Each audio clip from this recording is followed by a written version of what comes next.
Okay, good day to all of you guys. This is an update from macOS Sonoma version 4.3.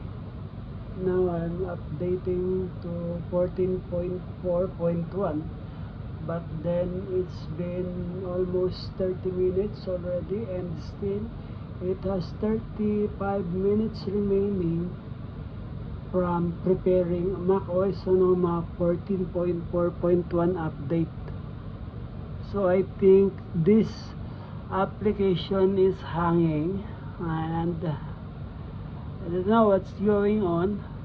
And they even, while I'm downloading and preparing this macOS Sonoma update 14.4.1, I'm at the same time I'm watching the YouTube, but then the YouTube also is hanging or lagging.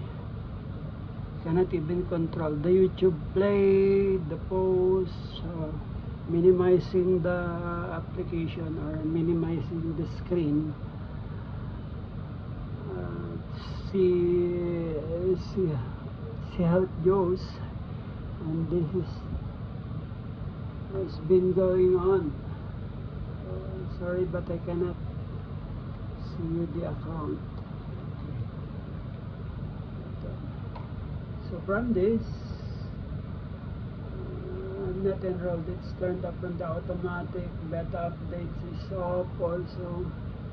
But then again, I received an update of 14.4.1 from 14.3.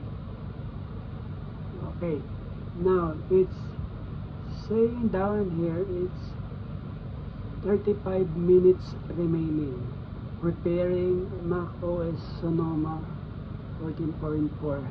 But for how long is this going to be? So if anyone of you out there, please let me know. Comment down below as I'm uploading this to my YouTube channel. You guys, and I'll update you later after I upload this one, or after I install this update. Thank you. Ciao. Peace.